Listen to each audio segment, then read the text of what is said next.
Alhamdulillahi Rabbil Alamin. Wassalatu wassalamu ala ashrafil mursalin Nabiyyina wa maulana Muhammadin wa ala alihi wa sahbihi ajma'in. Wa ashhadu an la ilaha illallah wahdahu la syarika lah. Wa ashhadu anna Muhammadan abduhu wa rasuluh sallallahu alaihi wa ala alihi wa sahbihi wa man tabi'al huda ila yaumiddin. Coba kita tertibkan dulu. Di belakang masih banyak yang berdiri. Mereka belum mendapatkan tempat duduk. Silakan merapat. Boleh merapat. Pastikan Anda bergerak maju 5 meter.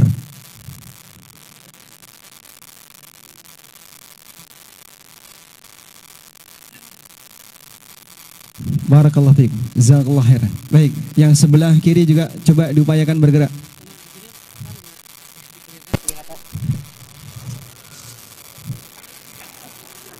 Di masa liburan panjang dari Jakarta banyak datang ke Bandung. Hadir di sini atau sampai di tempat wisata?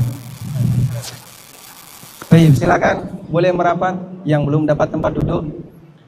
Di sebelah kanan saya masih ada beberapa yang kosong.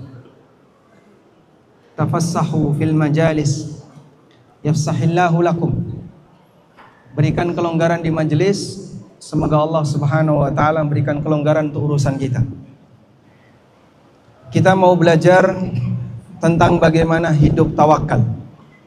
Karena kita tahu bahwasanya hamba ini kemampuannya terbatas. Baik ketika dia punya rencana maupun ketika dia menghadapi masalah. Maka agar bisa lebih maksimal, silakan berikan kesempatan bagi saudaranya untuk bisa turut duduk di majelis ini. Semoga Allah jadikan majelis ini majelis yang barokah. Boleh lagi silakan sebelah kanan. Mungkin bisa diisi dulu. Kita bersyukur kepada Allah Subhanahu wa taala atas nikmat iman yang Allah berikan kepada kita. Karena hanya hati orang yang beriman yang memiliki semangat tawakal. Jika seorang hamba tidak punya iman, siapa dia bergantung? Makanya secara umum mereka yang tidak mengakui keberadaan Tuhan, potensi bunuh dirinya lebih tinggi. Di beberapa negara ateis misalnya, yang mereka tidak mengakui keberadaan Tuhan, tidak punya tempat bergantung ketika punya masalah, potensi bunuh dirinya lebih tinggi. Siapapun yang hidup di alam ini pasti dia punya masalah. Namun ada di antara mereka yang bisa menyelesaikan masalah dengan baik. Ada di antara mereka yang dia punya rasa untuk bergantung kepada sesuatu yang tidak terlihat, terlepas dari apapun keyakinannya. Dan kita seorang mukmin diajarkan oleh Allah Ta'ala, wa 'alallahi falyatawakkalil mu'minun. Dan hanya kepada Allah hendaknya setiap orang yang beriman itu bertawakal. Bapak Ibu yang dimuliakan Allah, kita akan bahas terlebih dahulu apa itu tawakal dan bagaimana contoh tawakal yang diceritakan oleh Allah Subhanahu wa taala dalam Al-Qur'an. Saya akan buat sebuah ilustrasi. Anda tahu kira-kira berapa berat gelas ini? Belum nimbang. Ada setengah kilo? Setengah kilo. Anggaplah misalnya setengah kilo. Sudah terisi air kurang lebih setengah liter. Ketika saya pegang dalam waktu 5 menit, saya masih kuat untuk bertahan. Kebayang nggak ketika Anda memegang gelas ini dalam waktu 1 jam? Kira-kira apa yang terasa, Pak? Pegal di tangan. Bagaimana kalau Anda memegang gelas ini selama 1 hari? Mungkin tangan Anda akan kaku dan kram. Berat gelas ini tidak bertambah. Beratnya juga tidak berkurang.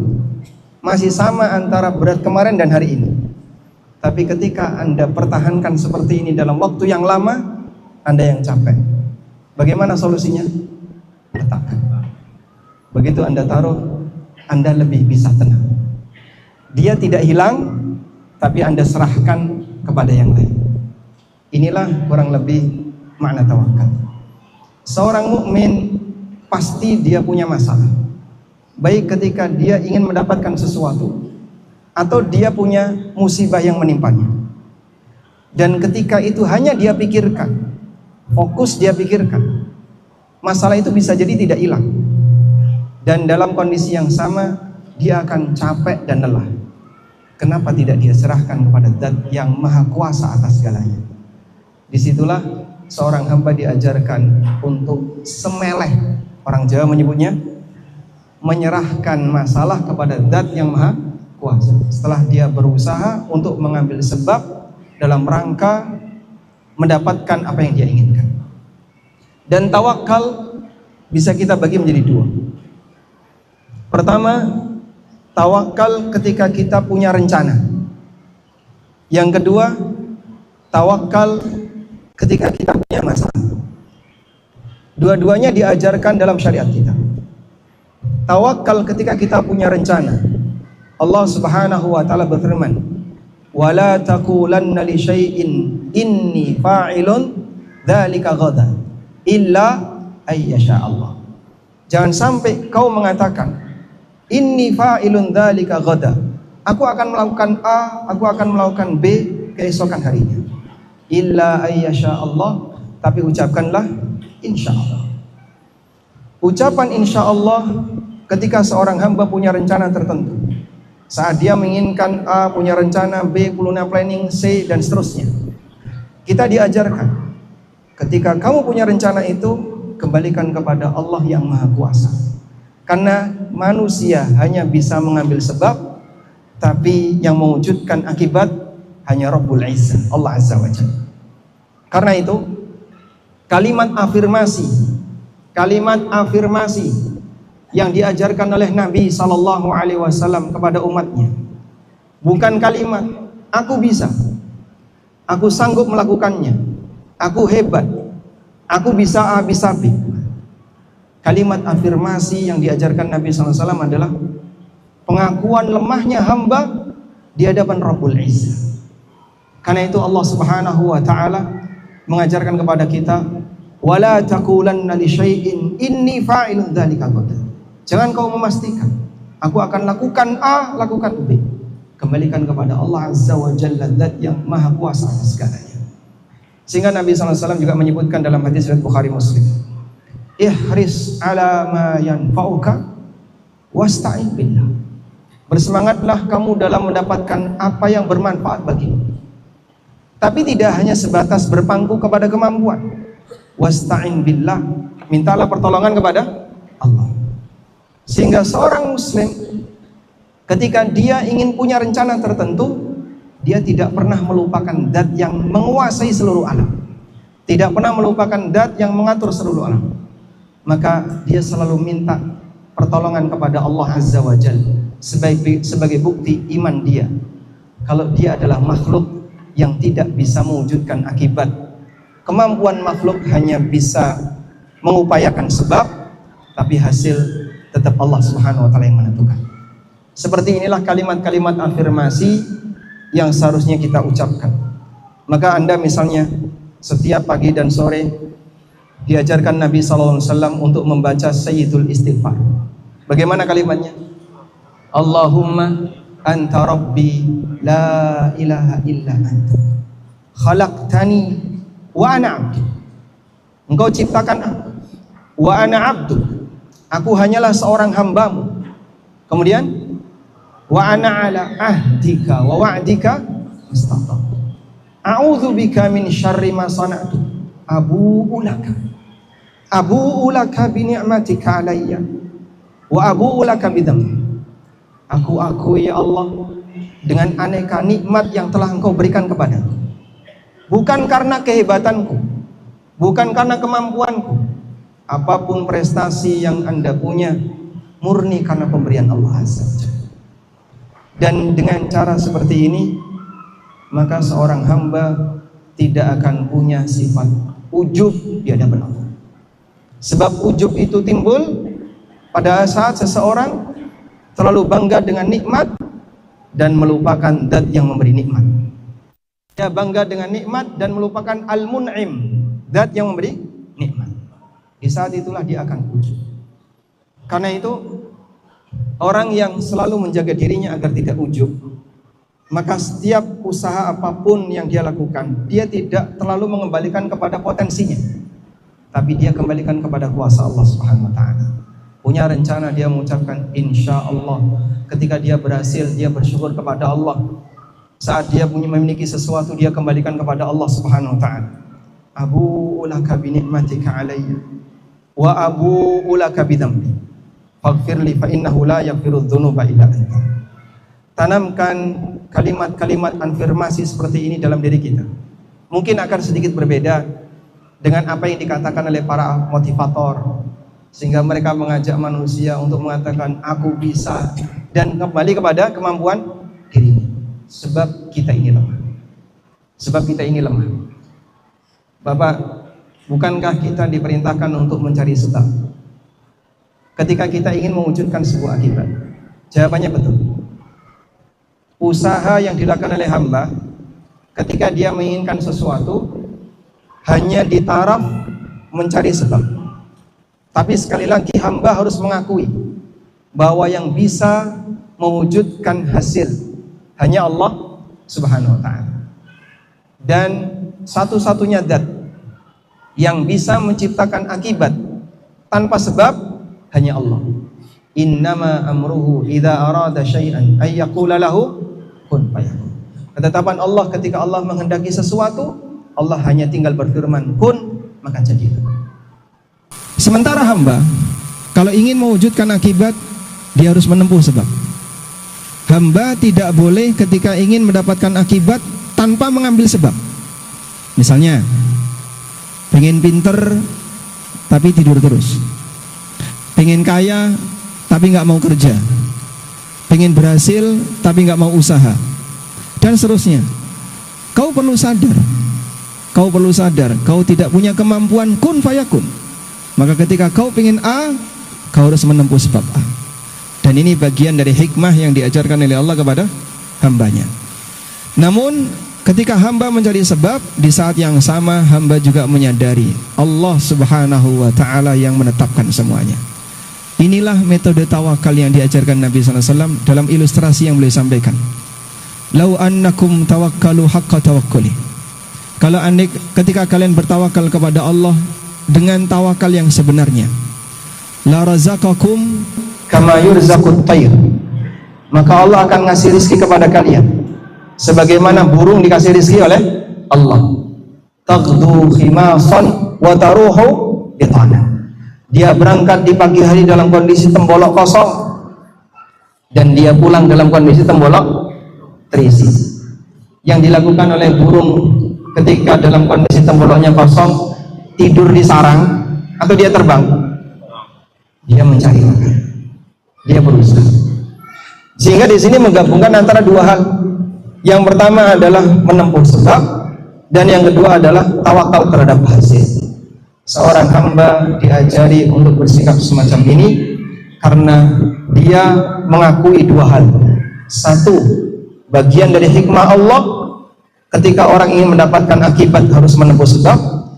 Yang kedua, hamba harus meyakini satu-satunya zat yang bisa mewujudkan hasil hanya Rabbul Izzah Subhanahu wa ta'ala. Baik. Selanjutnya saya ajak Anda untuk beralih ke scene yang kedua. Tawakal saat kita punya masalah. Siapapun yang hidup di alam ini pasti punya masalah. Li'anna dunya daru bala'in. Karena dunia adalah negeri yang isinya ujian. Siapapun, baik yang kaya maupun yang miskin, baik yang sehat maupun yang sakit, orang yang sukses maupun yang gagal, semuanya diberi ujian oleh Allah Subhanahu wa ta'ala dengan ujian yang beragam. Baik, sekarang menurut Anda, mana yang lebih berat? Ujian kaya atau ujian miskin? Mana yang lebih berat? Kaya lebih berat.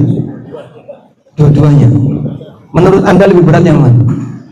Baik, Anda lebih suka mana? Ujian kaya atau ujian miskin?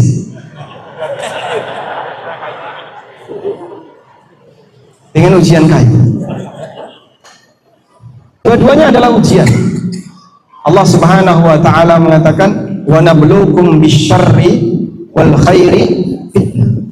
Kami memberikan ujian kepada kalian bisyarri wal khair, dengan keburukan dan kebaikan.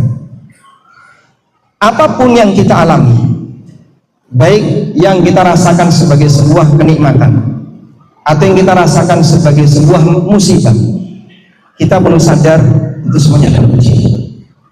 Sehingga ketika kita menyadari itu semuanya adalah ujian, maka seorang hamba dituntut untuk sabar.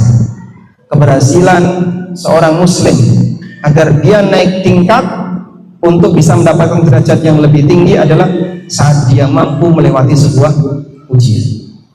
Sehingga jadikan ujian ini sebagai sebab bagi kita untuk bisa naik tingkat. Jangan takut dengan yang adanya ujian, karena siapapun pasti akan mengalami. Boleh saja orang banyak berdoa kepada Allah agar diberi keringanan ujian, sebagaimana doa yang dibaca Nabi SAW setiap pagi dan sore, Allahumma inni as'alukal afwa wal afiyah fid dunya wal akhirah, Allahumma inni as'alukal afwa wal afiyah fi dini wa dunyaya wa ahli wa mali, sampai akhir dari doa. Dan ini pesan yang disampaikan Nabi SAW kepada Al-Abbas, paman beliau radhiyallahu anhu. Selanjutnya, di posisi ketika seorang hamba mengalami ujian berupa masalah, apa yang harus dia lakukan? Tetap sebagaimana kaidah yang pertama tadi, orang tidak bisa mewujudkan akibat tanpa sebab. Kita boleh berusaha untuk menghindar dari masalah, kita boleh berusaha untuk menghilangkan masalah itu dengan cara menempuh sebab yang dilegalkan oleh syariat, dengan cara menempuh sebab yang diizinkan oleh syariat. Kembali kepada Allah, bahwasanya yang bisa menghilangkan musibah ini hanya Allah Subhanahu wa taala. Baik. Dan tawakal seorang hamba akan meringankan beban pikirannya. Ketika tawakal itu dilakukan secara penuh, Allah Subhanahu wa taala akan datangkan pertolongan dari arah yang tidak terduga. Sekarang kita akan baca beberapa contoh tawakal yang dialami oleh orang soleh di masa silam. Yang pertama adalah tawakal yang dialami oleh Ibrahim alaihi salatu wassalam. Di posisi ketika Ibrahim mau dibakar oleh masyarakatnya, qalu harriku wansuru alihatakum. Setelah Ibrahim tertuduh sebagai orang yang menghancurkan berhala-berhala tadi, berhala-berhala masyarakatnya, maka mereka kemudian menghukum Ibrahim. Qalu harrikuhu wansuru alihatakum. Bakar itu Ibrahim dan kita tolong Tuhan-Tuhan kita. Akhirnya mereka menyiapkan sebuah api yang sangat besar. Saking besarnya api itu sampai para ulama mengatakan mereka melempar Ibrahim ke dalam api dengan menggunakan manjanik. Dengan menggunakan manjanik, ketapel besar, Ibrahim ditaruh di situ, lalu kemudian dilemparkan dengan manjanik. Wali Allah, seorang nabi, imamut tauhid, diperlakukan seperti ini. Datang Jibril alaihissalam, kemudian menyampaikan kepada Al-Khalil, lalu mengatakan, hal laka min hajah, wahai Ibrahim, apakah kau butuh bantuan? Siapa yang nawari? Jibril. Jibril datang menawarkan diri kepada Ibrahim. Ya Ibrahim, alaka min hajah, wahai Ibrahim, apakah kau butuh bantuan? Apa jawab Ibrahim? Beliau mengatakan, faqala ama ilaika fala. Kalau kamu, aku enggak butuh. Jibril datang menawarkan diri di hadapan Ibrahim. Bukan jin yang menawarkan, tapi malaikat. Beliau menawarkan kepada Ibrahim alaihissalam, hal laka min hajah, kau butuh bantuan apa? Apa kata Ibrahim? Ama ilaika fala. Kalau kepadamu aku enggak butuh. Seperti apa hati orang? Kebayang enggak Pak? Betapa tingginya tawakal orang itu. Sampai yang menawarkan Jibril, dan beliau sallallahu alaihi wasallam ketika mendapatkan penawaran seperti itu, beliau mengatakan, kalau kamu aku enggak butuh. Idzan fasal. Kemudian Jibril mengatakan, kalau begitu silakan kau minta kepada Allah. Kemudian Ibrahim mengucapkan, hasbi Allah wa ni'mal wakil. Banyak orang misalnya dalam kondisi kepepet, dia nggak punya duit, punya banyak kasus. Tiba-tiba datang aparat, nawarin, Bapak butuh bantuan apa? Tapi nanti kita bisa kerjasama. Kira-kira gimana? Mungkin dia akan merasa bangga. Datang bantuan dari makhluk, dia merasa bangga. Ini tidak berlaku untuk hati seorang hamba yang punya tawakal yang tinggi. Yang menawarkan bukan jin, bukan manusia, tapi malaikat Jibril yang disebut oleh Allah Subhanahu wa taala dzi quwwatin 'inda dzil arsy makin. Malaikat yang punya kekuatan. Andaikan Jibril alaihissalam, andaikan Ibrahim alaihissalam menerima tawaran Jibril, wahai Jibril, habisi semua, habisi mereka semua. Bisa nggak kira-kira? Bisa Pak? Ringan. Ringan bagi seorang malaikat untuk menghabisi mereka semua. Padamkan itu api, bisa? Tapi Masya Allah, ketika beliau mendapatkan tawaran seperti itu, beliau mengatakan, ama ilaika fala, kalau ke kamu aku gak butuh. Kemudian beliau diminta oleh Jibril, silakan kau berdoa kepada Allah Ta'ala. Maka beliau mengucapkan kalimat hasbiyallah wa ni'mal wakil. Aku pasrahkan diriku kepada Allah dan dia sebaik-baik zat yang dipasrai. Faqala ya naru kuni bardan wa salaman ala Ibrahim. Maka Allah Subhanahu wa taala merintahkan kepada api, jadilah dingin dan berikan keselamatan bagi Ibrahim. Dua yang diperintahkan oleh Allah. Api itu dijadikan api yang dingin. Yang kedua, api itu dijadikan keselamatan. Sehingga mungkin api itu dingin, tapi kayunya bisa berbahaya. Ibrahim dilemparkan, mungkin akan ketusuk, mungkin akan mengenai benda yang tajam atau benda yang keras, tapi Allah jadikan itu sebagai keselamatan bagi beliau.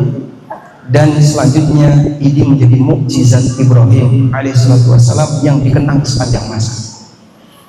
Sehingga kita tahu beliau sallallahu alaihi wasallam sebagai sosok yang diselamatkan oleh Allah dari api, bukan atas bantuan dari malaikat, tapi beliau lebih bersandar kepada Allah Subhanahu wa taala.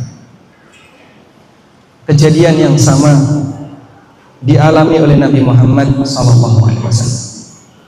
Yang kita tahu beliau adalah makhluk pilihan, seorang nabi yang terbaik, Sayyid Ibni Adam, pemimpin bagi seluruh manusia. Pernah menghadapi kondisi yang sama. Sepulang dari perang Dzatur Riqa, Nabi SAW dan para sahabat istirahat di sebuah tempat. Lalu beliau berteduh di bawah pohon. Para sahabat memahami Nabi SAW ingin istirahat. Akhirnya mereka berpencar dan tidak mengganggu Rasulullah SAW. Sehingga Nabi SAW dibiarkan sendirian di bawah pohon, sahabat berada di sekitarnya. Beliau SAW menggantungkan pedang beliau di pohon ini. Faja'a rajulun minal musyrikin. Tiba-tiba datang orang musyrik, namanya Ghawrath bin Harith. Orang musyrik ini namanya Ghawrath bin Harith. Ghawrath langsung mengambil pedang Nabi SAW dalam posisi terhunus, diarahkan kepada Nabi SAW. Kemudian Ghawrath mengatakan, takhafuni, kau takut kepadaku? Apa kata Nabi SAW? La, aku enggak takut. Faman yamna'uka minni. Kalau begitu siapa yang bisa menghalangiku untuk menyerangmu? Kanan kirinya penuh sahabat dan semuanya sudah siaga, tapi ini pedang sudah berada di ujung badan Rasulullah SAW. Tinggal disabetkan, mungkin akan terluka. Faman yamna'uka minni. Kau mau minta tolong sama siapa? Nabi SAW hanya mengatakan Allah. Orang itu kemudian gemetaran. Manusia ini gemetaran. Pedang itu terjatuh, lalu diambil oleh Nabi SAW, dan sebaliknya beliau arahkan ke orang itu, dan beliau bertanya, "Mama yamna'uka minni?" Sekarang kau mau minta tolong sama siapa? Kemudian dia memuji-muji Rasulullah SAW. Engkau adalah orang baik, engkau orang yang pemaaf, engkau orang yang pemurah.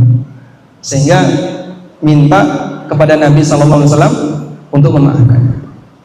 Tapi dari sinilah, dan hadis ini sahih riwayat Bukhari Muslim dari sahabat Jabir bin Abdullah, Dari sini kita bisa mendapatkan pelajaran dalam situasi ketika seorang hamba dalam kondisi kepepet, tawakal yang tinggi akan membuat dia hanya mengucapkan satu kata, Allah, saya hanya bersandar kepada-Nya. Ini contoh nyata dilakukan oleh manusia hebat, orang-orang pilihan Allah Subhanahu wa taala sebagai imam lil mutawakkilin, imam bagi orang-orang yang bertawakal. Sekarang saya akan pindahkan Anda ke sebuah cerita yang tadi sempat dibaca oleh imam pada saat salat maghrib. Allah Subhanahu wa taala perintahkan kepada Nabi Musa alaihi salatu wassalam untuk mengeluarkan Bani Israel dari Mesir. Kapan beliau diperintahkan untuk mengeluarkan Bani Israel dari Mesir? Di waktu malam. Allah Subhanahu wa taala berfirman, "Fasri bi'ibadi lailan innakum muttaba'un." Berangkatkan hambaku di waktu malam karena kalian akan dikejar. Kalian akan dikejar. Dalam ayat yang lain Allah Subhanahu wa taala mengatakan, "Fa'atba'uhum musyriqin." Firaun dan bala tentaranya mengejar Bani Israel yang dipimpin oleh Musa musyriqin ke arah timur, sehingga mereka bergerak ke arah timur. Sudah? Ketika mereka bergerak ke arah timur, Allah Subhanahu wa taala menceritakan, "Falamma tara al-jam'an qala ashabu Musa inna lamudrakun." Begitu Bani Israel ini bergerak ke arah timur, mereka ketemu dengan lautan. Depannya lautan. Falamma tara al-jam'an, sehingga dua pasukan ini saling melihat. Pasukan Bani Israel melihat ke arah pasukan Fir'aun yang lengkap dengan senjatanya. Pasukan Fir'aun melihat ke arah Bani Israel dalam kondisi ketakutan, sehingga yang satu punya semangat, kita akan habisi mereka.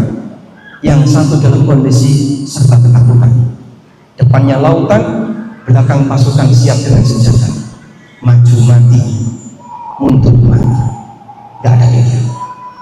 Dalam suasana seperti itu, maka orang-orang yang berada di sekitar Musa mengatakan, qala ashabu Musa inna lamudrakun.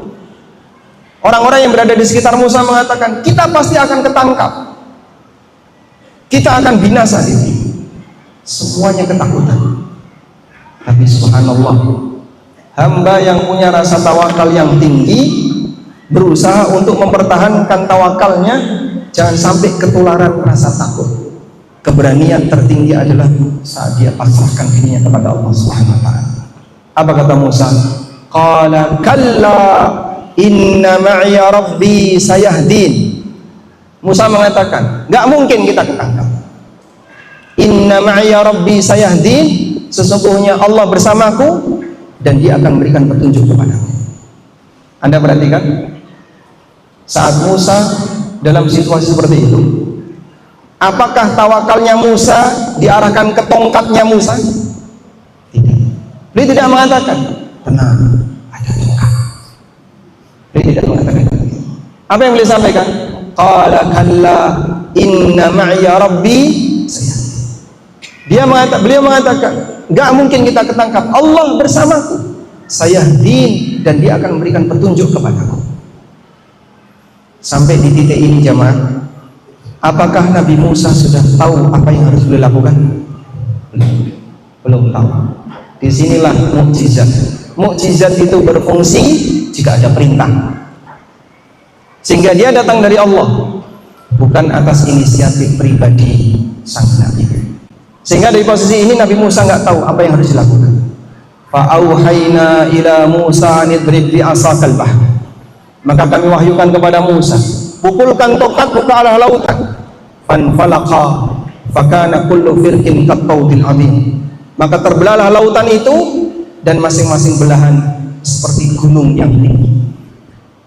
Sehingga posisi air laut yang dibelah oleh Musa itu nggak pergi ke samudra yang lain.